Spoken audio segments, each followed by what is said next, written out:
Assalamualaikum warahmatullahi wabarakatuh.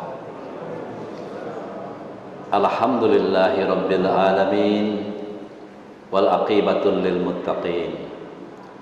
Asyhadu an la ilaha illallah wahdahu la syarikalah wa asyhadu anna Muhammadan abduhu wa rasuluh. Allahumma shalli wa sallim wa barik ala Muhammadin wa ala alihi wa ashabihi ajmain, amma ba'd. Qala Allah ta'ala fil Qur'anil Karim, a'udzu billahi minasy syaithanir rajim. Bismillahirrahmanirrahim. Wa idza sa'alaka ibadi anni fa inni qarib ujibu da'watad da'i idza da'an falyastajibu li wal yu'minu bi la'allahum yarshudun. Surahul Azim. Jamaah salat Isya dan tarawih Masjid Syuhada yang dimuliakan Allah. Pertama tentu kita panjatkan puji syukur kita kehadirat Allah Subhanahu wa taala menginjak pada hari yang ketujuh ya. Pada hari ini kita masih diberi kekuatan, kesehatan, iman, Islam, dan juga kesetiaan dan kesediaan untuk melangkahkan kaki kita ke Masjid Syuhada ini, dan mudah-mudahan setiap langkah kita menuju ke masjid ini mendapatkan ganjaran berlipat ganda dari Allah Subhanahu wa taala insyaallah. Salawat serta salam kita sampaikan buat teladan kita Nabi besar Muhammad sallallahu alaihi wasallam, para keluarga, para sahabat, andai taulan insyaallah, termasuk kita pengikut yang hadir pada malam hari ini yang selalu mengharapkan syafaat beliau kelak di yaumil akhir, dan tentu saja berusaha untuk mengikuti langkah-langkah beliau di dalam kehidupan kita sehari-hari, dan mudah-mudahan kita selalu istiqomah ya di dalam meningkatkan kualitas iman dan takwa kita ini, mengikuti jejak Rasulullah sallallahu alaihi wasallam. Hadirin yang berbahagia, pada malam hari ini saya hanya menyampaikan hal yang penting-penting saja terkait dengan ibadah siam ini, karena sudah banyak yang disampaikan. Yang ingin kita sampaikan adalah bahwa ketika seseorang menjalankan ibadah siam itu ada semacam panggilan yang luar biasa di dalam dirinya, sehingga panggilan itu menggiring atau membawa kita kepada langkah-langkah menuju Allah, dan sekaligus kita mencoba menghadirkan Allah di dalam diri kita sebagai satu konsekuensi orang-orang yang beriman. Karena memang orang yang beriman itu adalah orang yang meyakini bahwa Allah itu sangat dekat, sebagaimana yang tadi kita bacakan dalam surat Al-Baqarah ayat 186. Jika hamba-hambaku bertanya tentang aku, katakanlah aku sangat dekat. Inni fa inni qarib. Dan Allah akan mengabulkan setiap permohonan hambanya, asalkan hambanya itu mematuhi perintah Allah dan beriman. Kadangkala kita ini, permintaan pertama kita adalah kita mencoba mengekspos seluruh energi kita untuk meminta sesuatu tanpa kita mau mengeluarkan energi kita untuk apa timbal baliknya ya. Jadi kalau dalam dunia bisnis itu kan ya kalau kita ingin berdagang itu paling tidak ya ada modal lah ya kan.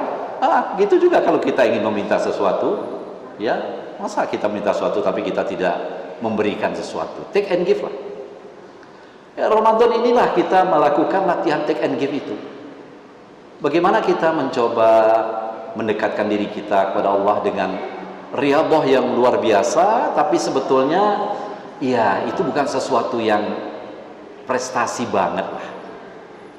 Karena kalau soal menahan diri dari makan, dari minum, dari jima segala macam, binatang pun sudah melakukan itu, iya kan? Yang namanya beruang itu bernasi 3 bulan sampai 4 bulan. Bahkan ada sejenis binatang yang mungkin ular itu bisa 1 tahun nggak makan nggak apa-apa. Ya kita bukan beruang, bukan juga binatang, tapi bagaimana kita memanage ya kehendak kita itu supaya kita bisa tetap berada di dalam jalan Allah.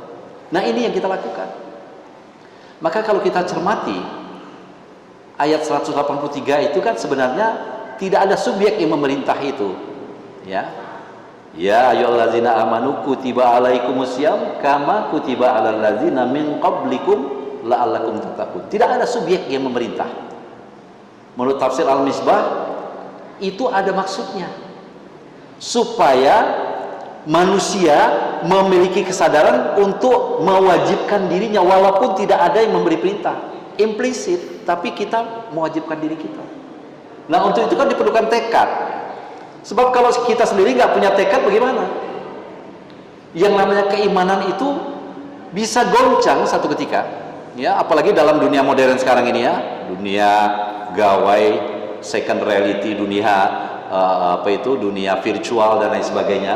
Banyak hal yang menarik yang ditawarkan kepada kita yang dulu tidak terbayang oleh kita. Bisnis melalui online, ya kan? Pesan makanan juga melalui online, ya. Untuk makanannya bukan online, ya, makanannya beneran. Tapi ini menunjukkan pada kita bahwa ada pergeseran-pergeseran yang terjadi di masyarakat dan kita mencoba menyesuaikan, tapi ada yang tetap harus kita pertahankan. Apa itu? Ya, keimanan kita itu. Jadi ada yang bergerak, ada yang statis, ada yang dinamis, ada yang tetap bertahan sebagai substansi dalam kehidupan kita yang tidak boleh kita perdagangkan secara murah. Itu akidah. Maka walaupun tidak ada yang memberi perintah, kita punya kewajiban di dalam diri kita. Kita dorong dalam kesadaran diri kita. Sehingga janganlah menjadikan Ramadan itu seperti bisnis saja, ya kita mencari pahala itu boleh, penting saja, tapi sebetulnya ini adalah satu sikap yang menyerahkan diri kita sepenuhnya kepada Allah untuk mempertaruhkan keimanan kita itu sampai sebesar apa sih sebenarnya, ya. Dalam bahasa tasawuf disebut dengan taslim, ya, berserah diri kepada Allah. Sebab kalau tidak ada intervensi atau campur tangan Allah, kita juga goyah. Banyak hal yang membuat kita lemah sebetulnya. Ditinggalkan oleh orang yang kita kasihi, kita kadang-kala ya gampang goyah juga. Padahal itu semuanya ujian. Tapi ya itu semuanya terpulang kembali kepada setiap diri manusia dalam menjalani kehidupan. Maka menarik, ya, kalau kita baca surat Al-Baqarah ayat 138, sibghatullah wa man ahsanu minallahi sibghah wa nahnu lahu 'abidun. Celupan Allah, mana yang lebih baik sih? Selain celupan Allah itu mana yang lebih baik? Berarti gak ada yang lebih baik. Dan hanya kepadanya lah kita abid, hanya kepadanya lah kita mengabdi. Kata abidin, abd, itu menurut tafsir itu paling tidak punya dua makna yang penting. Yang pertama adalah kokoh. Orang itu punya pendirian. Kalau soal iman itu kita punya pendirian yang kokoh. Yang kedua, semacam tumbuh-tumbuhan yang harum baunya. Sehingga kekokohan kita di dalam pendirian keimanan kita itu, kita juga menebarkan akhlak yang bagus, akhlakul karimah, sehingga kita meninggalkan nama baik. Berapa panjang ukuran rentang waktu kita hidup di dunia ini? Ya, kadang-kala orang menyebut umur panjang itu ya menghitung usia biologis. Usia biologis penting, tapi tidak segala-galanya. Ada juga orang yang usia biologisnya panjang, tapi hidupnya juga nggak ada gunanya. Dalam bahasa Jawa, ngergeti dunia mawon, memenuhi dunia saja. Ya. Tapi bagaimana usia yang singkat atau katakanlah dengan usia kita menjadikan hidup kita berkualitas? Umar bin Abdul Aziz itu memerintah hanya 3,5 tahun, tapi berbekas dalam sejarah, iya kan? 3,5 tahun, tidak panjang. Nah, karena apa? Karena akhlak, karena kejujurannya. Sehingga ketika anaknya datang, dia sedang membaca dengan lampu yang minyaknya dari negara, dia tanya, ini mau bicara apa ini? Soal pribadi atau soal negara? Anaknya bilang masalah pribadi, lampu dimatikan. Wah, sampai segitunya ya. Ini yang orang sudah mendapatkan celupan Allah, sibghah. Jadi yang namanya celupan Allah itu yang pertama syaratnya adalah orang yang dicelupi itu harus siap. Sebab kalau kita mengklaim diri kita beriman gampang itu, ya, dengan ucapan gampang.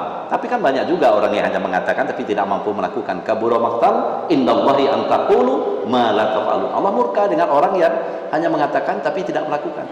Nah, bagaimana celupan Allah itu? Harus kita menyediakan diri kita untuk siap menerima celupan Allah itu. Kita ingat kisah Umar bin Khattab. Ada dua, ya, pada zaman jahiliyah itu dua yang didoakan oleh Rasulullah itu supaya masuk Islam, supaya Islam menjadi kuat pada waktu itu, yaitu Umar bin Khattab dengan Abu Jahal. Mengapa Umar bin Khattab yang terpilih? Karena Umar bin Khattab itu salah satu orang Arab yang berasal dari Bani Adi. Kalau kita baca sejarah ya, dari Haikal itu, Bani Adi itu adalah salah satu bani yang punya kemampuan intelektual yang bagus. Mereka itu hobinya membaca. Padahal orang Arab pada zaman itu, orang yang membaca itu dianggap opo kira mutu. Ya, jadi orang yang membaca pada masa itu dianggap orang yang tidak mutu karena tidak mau menggunakan kekuatannya menghafal. Jadi waktu itu kekuatan menghafal yang lebih dominan. Orang yang bisa menghafal hebat. Ya. Nah, jadi kita melihat ini satu sentuhan, satu celupan yang mengena, antara yang memberikan celupan dengan yang dicelup itu mengena. Nah, yang kedua, celupan yang baik itu adalah celupan yang betul-betul meresap sampai ke pori-pori. Jadi orang yang dicelupi itu betul-betul menghayati dengan apa yang dicelupi itu, sehingga segala perilakunya, tindakannya, yaitu yang kita inginkan. Seperti kita menjalankan ibadah siam itu, seperti perilaku-perilaku yang ada di dalam dunia spiritual. Daya ilahiyah kita meningkat, bukan malah daya materialitas kita yang meningkat. Daya materialitas kita meningkat, kita sibuk mencari bukaan apa nanti ini, sahurnya apa ini kurang enak dan lain sebagainya. Ini kan berarti kita masih terikat dengan materi. Begitu keinginan kita, nafsu kita terikat dengan materi, maka daya spiritualitas kita mengalami penurunan. Berbanding terbalik logikanya itu. Tapi ketika kita mencoba melepaskan sedikit demi sedikit daya materialitas itu, maka daya spiritualitas kita lah yang meningkat secara bertahap. Ya boleh nggak kalau seimbang? Boleh aja, tapi itu nggak mudah ya. Yang kita rasakan sekarang kan sebetulnya adalah mencoba untuk memanage nafsu kita itu. Dan dengan celupan Allah itu juga kita menjadikan diri kita memiliki daya berserah diri yang lebih tinggi. Kekuatan daya berserah diri kita itu yang paling penting. Ya, semakin lemah kita, fisik kita semakin lemah, daya spiritualitas kita meningkat, penyerahan diri kita kepada Allah semakin meningkat. Apa buktinya, Pak? Buktinya gampang aja. Kalau kita sedang menghadapi musibah, biasanya sekujur badan kita itu lemah lunglai. Ya. Tapi bedakan lemah lunglai tidak berdaya dengan lemah lunglai dalam arti tawakal. Sebab kadang-kadang orang campur aduk kan itu. Kalau tidak berdaya itu wis piye meneh ya, tidak ada lagi pilihan lain. Tapi kalau tawakal, kita memang menyerahkan segala macam persoalan kita kepada Allah, dan apapun yang diberikan oleh Allah kita ridho kita. Tidak menggerutu, baru mendapat cobaan sedikit sudah menggerutu panjang pendek. Ya. Hingga ada kisah ya, seorang kiai mendatangi salah seorang mantan santrinya karena mantan santri itu istrinya meninggal. Nangis dia kan, oleh kiainya dibilang udah sabar, innallaha ma'as-sabirin. Iya Pak Kiai. Senyaplah si santri itu, dihibur oleh kiainya. 3 bulan kemudian istrinya Pak Kiai itu yang meninggal. Santri itu datang, dia melihat kiainya menangis. Loh, maka dia mengatakan, wah dulu Pak Kiai nasihati saya supaya jangan menangis.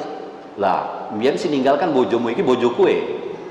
Jadi kadang-kadang ego kita ini masih mendominasi kita. Seakan-akan orang lain menghadapi persoalan terserah, tapi kalau saya, ya lain. Nah itu menunjukkan bahwa diri kita masih dikuasai oleh ego. Ego inilah yang mendominasi nafsu kita. Maka sibghatullah itu, celupan Allah itu sebenarnya ingin menunjukkan pada kita satu hal yang paling penting, yaitu celupan berupa kualitas iman kita. Ya. Dan walaupun celupan itu diberikan Allah sama, tapi karena yang menerima itu kualitas imannya berbeda, akhirnya celupan itu bisa berbeda. Ada yang kuat, ada yang mudah luntur. Nah, kalau yang sudah luntur ini karena tidak terjadi proses memelihara keimanan itu.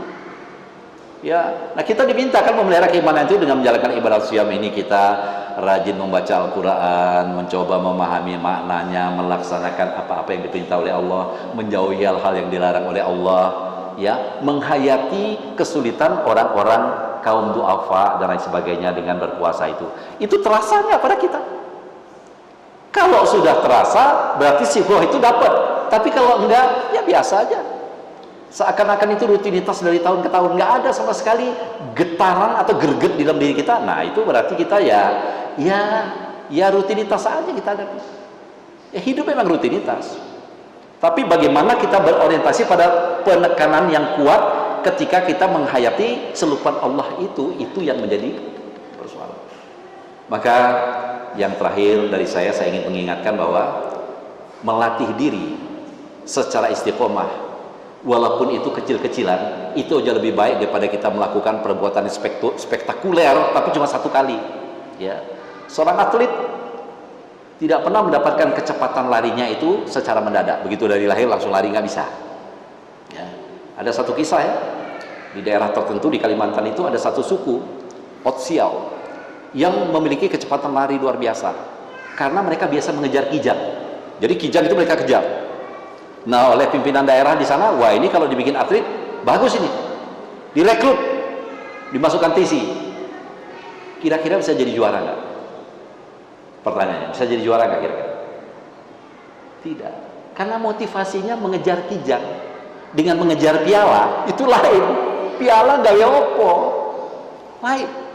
Nah, jadi inilah yang kita sebut dengan problem internal yang ada dalam diri kita. Sejauh mana kita menggerakkan kesadaran diri kita sehingga motivasi kita di dalam menjalankan ibadah siam itu betul-betul muncul dari dalam diri. Ini rupanya rahasia kutiba alaikumusiyam. Diwajibkan atas kamu berpuasa. Diwajibkan.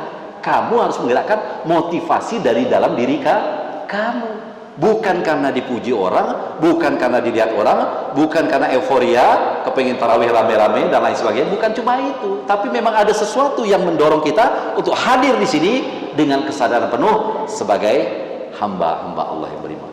Mudah-mudahan ada manfaatnya. Kalau ada kekurangan, mohon maaf. Wabillahi taufiq wal hidayah. Wassalamualaikum warahmatullahi wabarakatuh.